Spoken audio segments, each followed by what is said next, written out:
বিদেশের মাটিতে টি-20 ফরম্যাটের টুর্নামেন্ট নিজেদের পাইপলাইনকে কিছুটা ঝালিয়ে নেওয়ার চেষ্টা থেকে টপ ইন টি-20-র জন্য জাতীয় দলের রাডারে থাকা এমন বেশ কিছু ক্রিকেটারকে নির্বাচন করেছে বিসিবি। কাজী নুরুল হাসান সোহান, আফিফ হোসেনরা আছেন সেই স্কোয়াডে।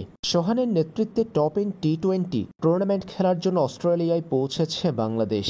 এখন টুর্নামেন্টের মূল পর্বের লড়াইয়ে নামার পালা। বাংলাদেশ এ দলের ম্যাচ আছে 6টি। টপ ইন টি-20 টুর্নামেন্টের যাত্রা বাংলাদেশ শুরু করবে আগামী 14 আগস্ট। পাকিস্তান শাহিনসের বিপক্ষে ম্যাচের মধ্য দিয়ে যাত্রা শুরু করবে বাংলাদেশ। এরপর বাংলাদেশ খেলবে নেপালের বিপক্ষে 16 আগস্ট। পরে 17 আগস্ট পার্থের মুখোমুখি হবে বাংলাদেশ। বাংলাদেশ এ দল নিজেদের পরবর্তী 3 ম্যাচ খেলবে 19 আগস্ট অ্যান্টি স্ট্রাইকের বিপক্ষে, 21 আগস্ট মেলবোর্ন স্টার্সের বিপক্ষে এবং 22 আগস্ট অ্যাডিলেইড স্ট্রাইকার্সের বিপক্ষে খেলবে বাংলাদেশ এ দল।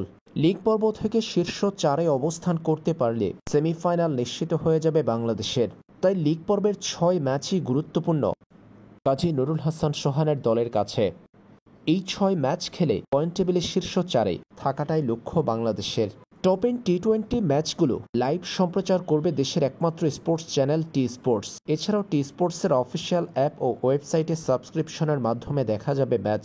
হাতে থাকা স্মার্টফোন ব্যবহার করে দেখা যাবে খেলা।